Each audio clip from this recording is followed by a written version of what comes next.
हाँ, दुनिया में जरूर मोदी जी छा गए हैं, ही गले मिलने, दिन रात लाखों मीम्स दुनिया में हमारे प्रधानमंत्री, भारत के प्रधानमंत्री के तैर रहे हैं। क्यों भाई? आपके अपने आचरण व्यवहार से हम भारतवासियों को बुरा लगता है। अभी बता दे। अब मान लो आप किसान के बेटे हो और मैं मतलब किसी बड़े ब्यूरोक्रेट का बेटा हूँ। अगर आप एग्जाम लिखोगे मैं फेल होऊंगा ही होऊंगा, और अगर मैं एग्जाम लिखूंगा तो आप फेल होगे ही होगे।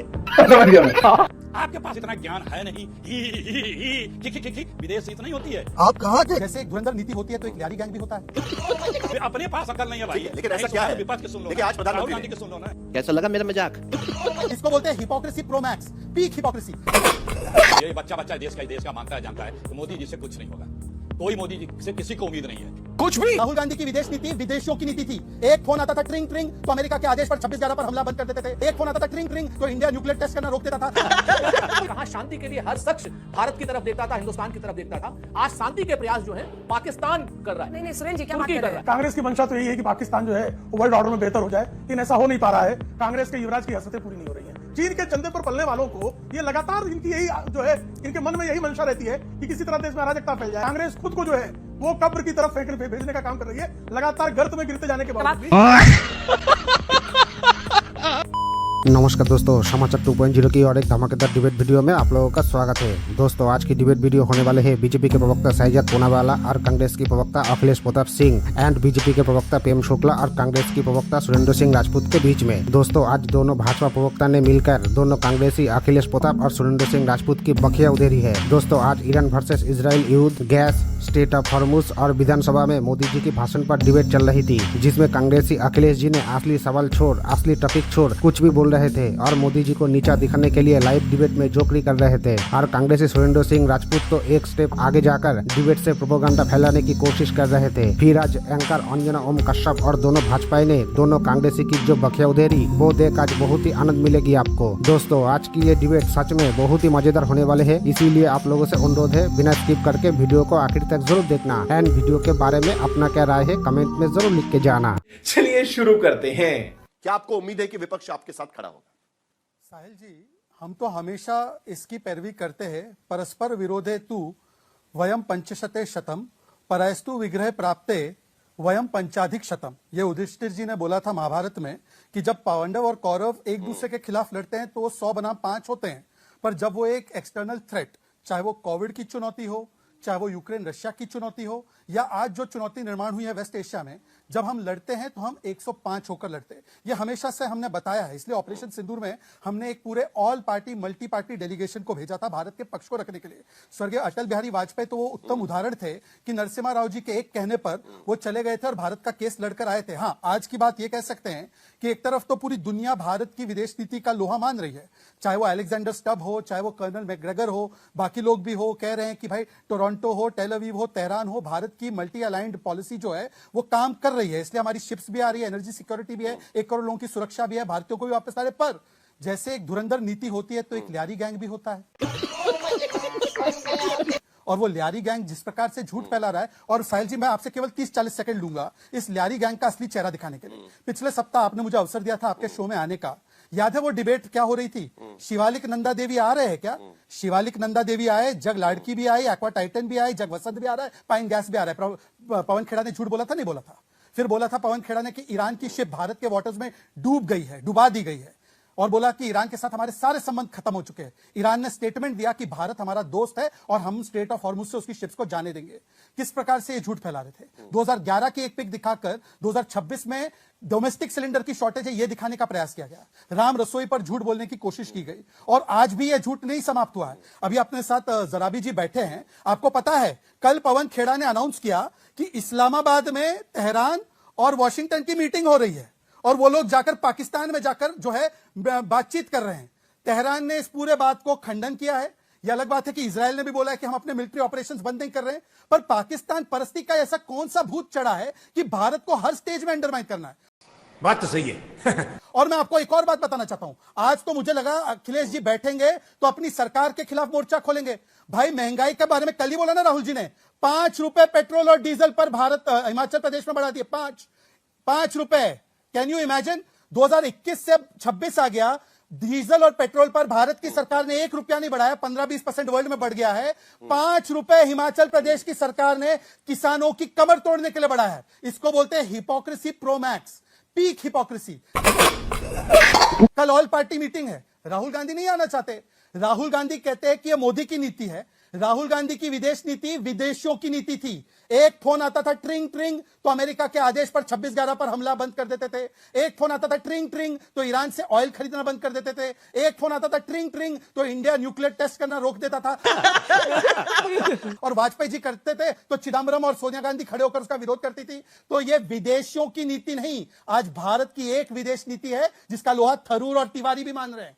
थरूर और तिवारी भी मान रहे हैं। हाँ, वही बात है। थरूर और तिवारी को बोल दीजिए गद्दार। वही के लिए जी आपको दिक्कत क्या हो रही है? ये मल्टी अलाइड नीति से आपकी दिक्कत है या जिस तरीके से राहुल गांधी कह रहे हैं आज की स्थिति में? सबसे पहले तो मुझे जानना है क्यों राहुल गांधी को लगता है कि प्रधानमंत्री का स्टेटमेंट बेतुका है? कोई मतलब नहीं है इस स्टेटमेंट का जो लोकसभा में दिया गया और राज्यसभा के भीतर आज स्टेटमेंट दिया गया। देखिए साहिल भाई, ये मोदी जी की आत्मनिर्भर भारत का अमृत काल चल रहा है, समझे ना आप? ठीक है, समझ गया। आत्मनिर्भर भारत का अमृत काल, 12 सालों से विश्व गुरु के आत्मनिर्भर भारत का अमृत काल चल रहा है। आज मोदी जी पार्लियामेंट में बोले, कल भी बोले थे। जब ये युद्ध नहीं शुरू हुआ था उसके पहले भी राहुल जी ने कहा था कि इस पे आइए बात कर लेते हैं। तो अहंकारी किसी की राय नहीं मानता है। जब पानी सर से ऊपर जाता है तब अहंकारी की आंख खुलती है। अबे साले। फिर जब पार्लियामेंट चल रहा था तब राहुल जी ने कहा बाकायदे कि आइए हम लोग पार्लियामेंट में बहस करते हैं। बड़ी गंभीर समस्या पश्चिम एशिया से होने जा रही है, शुरू हो गई है।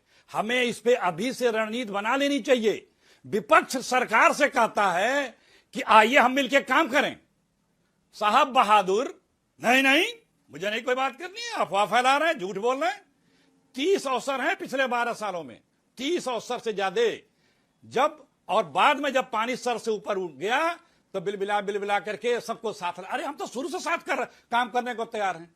बात दरअसल में यह है कि आप किसी की सुनेंगे नहीं, आपके पास इतना ज्ञान है नहीं। ही विदेश नीति नहीं होती है। आप कहाँ के ज्ञानी बाबा? और आप बता रहे हैं कि कोरोना जैसी संकट से बचने उबरने के लिए तैयार हो जाइए।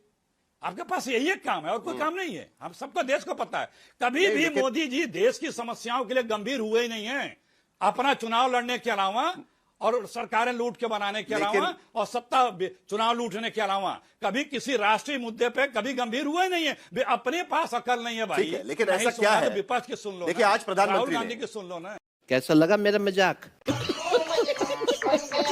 भाई उन्होंने तो लायरी वायरी कहा था, मैं तो वो सब चीजों में नहीं जाऊंगा। लेकिन शशि थरूर और मनीष तिवारी दोनों कह रहे हैं कि भाई सही क्या कर रही है सरकार, सभी से बातचीत होनी चाहिए, कोई स्टैंड लेने की जरूरत नहीं है। इस तरीके से मल्टी अलाइन नीति होनी चाहिए। भाई कांग्रेस की भी तो कोई नीति हमको समझ में आ जाए ना कि अखिलेश जी शो में आकर कुछ कहते हैं, वहां पर शशि थरूर जब पार्लियामेंट के बाहर बात करते हैं तब कुछ और कहते हैं। थोड़ा कंफ्यूजन उससे भी हो जाता है सर। आप देखिए, आप बता रहे हैं कि प्रधानमंत्री जी बोल रहे हैं कि मैं फला देशों से बात कर रहा हूं। यही बात तो 25 दिन पहले कही गई थी ना, तब क्यों नहीं की? आज जब पानी सर से ऊपर गया तब ना बात कर रहे हैं। आपत्ति इसी बात की है।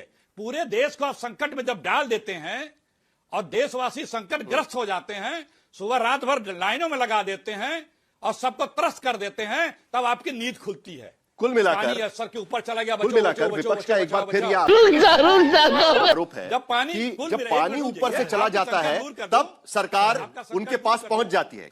ये मेरा लियारी गैंग रेफरेंस तो खराब लगा, साहिब बीबी और गुलाम बुरा नहीं लगा ना किसी को? और साहिब बीबी और गुलाम तब बोला जा रहा है जब आप अपने नेता की नहीं सुन रहे, थरूर और तिवारी की। और थरूर और तिवारी जी ने कोई पहली बार मल्टी अलाइंड पॉलिसी की बात नहीं की है। हमने हमेशा से कहा है कि Nehru was non aligned, today India is all aligned. और यह बात पूरी दुनिया मानती है।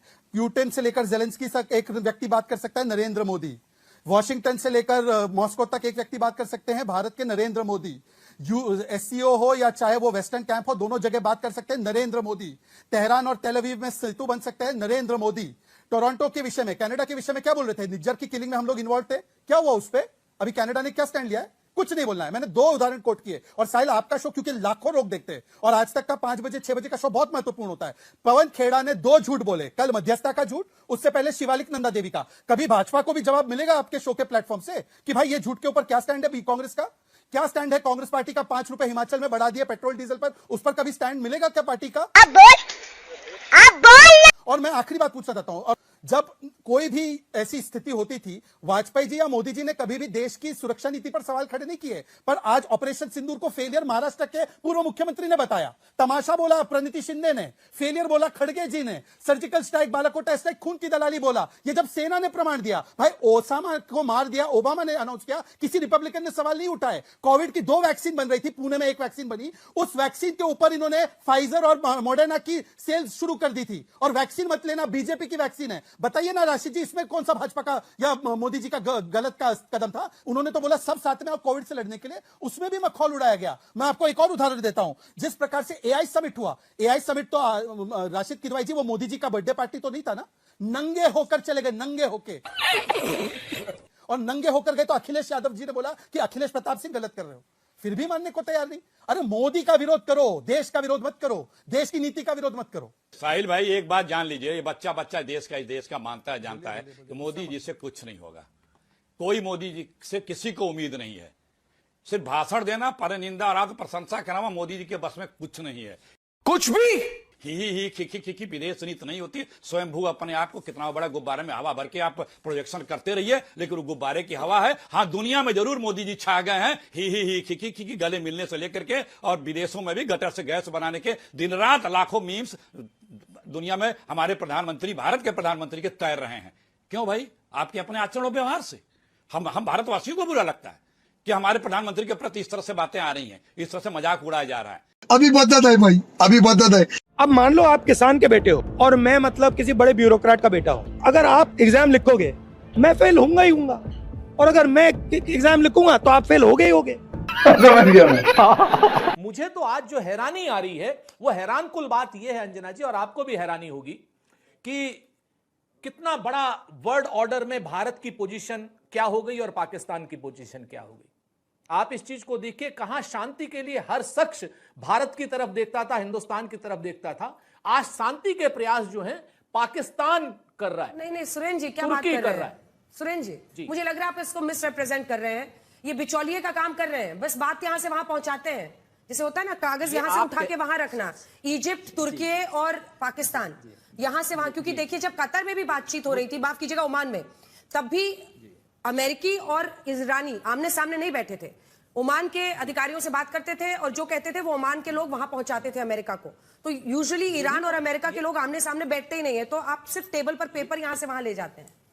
अंजना जी, आपका अपना जो बात है वो मैं उसका सम्मान करता हूं, लेकिन मैं आपको बताऊं कि इस तरीके के जो इंटरमीडिएट्स होते हैं, इनको भी भरोसे की आवश्यकता होती है। अगर ये भरोसेमंद लोग नहीं होंगे, भरोसेमंद साथी दोनों की तरफ के नहीं होंगे, तो कोई अपने कागज भी, आप ही के हिसाब से मैं बात कर लूं तो भी अपने कागज नहीं दिए जाएंगे। और पहले हिंदुस्तान ने हमेशा शांति की बात कराई, हमेशा शांति की बात करी, और हमेशा शांति की बात पे फ्रंट टेबल पे हिंदुस्तान बैठा हुआ था। ये अपने आप में नरेंद्र मोदी जी की सरकार के लिए एक बड़े झटके की तरीके से है या नहीं, ये मैं आपके ऊपर छोड़ता हूं। मैं बहुत ज्यादा इस पे आपसे बहस इसलिए नहीं करना चाहता क्योंकि आप और हम दोनों ही शांति चाहते हैं। तो ये मैंने एक अपना आपको मुद्दा रख दिया। दूसरा मुद्दा आपके सामने है कि आज शांति हो जाए ताकि कोविड जैसे हालात ना हो। आज जैसे प्रधानमंत्री जी ने कहा कोविड जैसे हालात के लिए तैयार रहना पड़ेगा। अरे भाई प्रधानमंत्री जी, क्या लाखों लोगों को मरने देने के लिए आप तैयार कर रहे हो? मतलब कुछ भी। दूसरी बात, आज आप ही के जैसे सूत्रों से खबर आई है, मैं आपको बताऊं, जैसे आपके पास सूत्र आते हैं पूरे दिन में, आज एक सूत्र और चल रहे हैं, कह रहे हैं कि साहब 14 किलो के सिलेंडर में अब 10 किलो गैस दी जाएगी। तो आप बताइए। रुक, तेरे को बताते तेरी। नहीं, कांग्रेस की मंशा तो यही है कि पाकिस्तान जो है वो वर्ल्ड ऑर्डर में बेहतर हो जाए, लेकिन ऐसा हो नहीं पा रहा है। कांग्रेस के युवराज की हसरतें पूरी नहीं हो रही हैं, लेकिन कांग्रेस की हसरतें तो यही है, वो चाहता है कि भारत की जगह जो है पाकिस्तान जो है विश्व व्यवस्था में बेहतर स्थान पा जाए। ये उनकी बहुत दिनों की विचारों की मंशा है, लेकिन पूरी नहीं होती। एक बात। दूसरी बात जहां तक है, ये कहां से खबर आ जाती है कि 10 किलो का ये अफवाहें फैलाओ। कांग्रेस की अफवाहों की मिल जो है वो लगातार चल रही है कि किसी तरह इस देश में अराजकता फैला दे ताकि पाकिस्तान को फिर फायदा हो जाए। चीन के चंदे पर पलने वालों को ये लगातार इनकी यही जो है, इनके मन में यही मंशा रहती है कि किसी तरह देश में अराजकता फैल जाए, किसी तरह देश में अफवाहें फैला दी जाए, किसी तरह से लोग नाराज हो जाएं, किसी तरह से लोग सड़कों पर उतर जाएं, किसी तरह से असंतुष्ट हो जाएं। सही पकड़े हैं साहब, ये इस तरह से युद्ध के समय में भी जिस तरह की हरकतें कांग्रेस लंबे अरसे से करती आ रही है, ये ठीक नहीं है। ये एक जिम्मेदार राष्ट्रीय दल होने का तो कहीं से भी कोई संकेत नहीं है। इस तरह के संकेतों को देकर कांग्रेस खुद को जो है वो कब्र की तरफ भेजने का काम कर रही है, लगातार गर्त में गिरते जाने के बावजूद भी।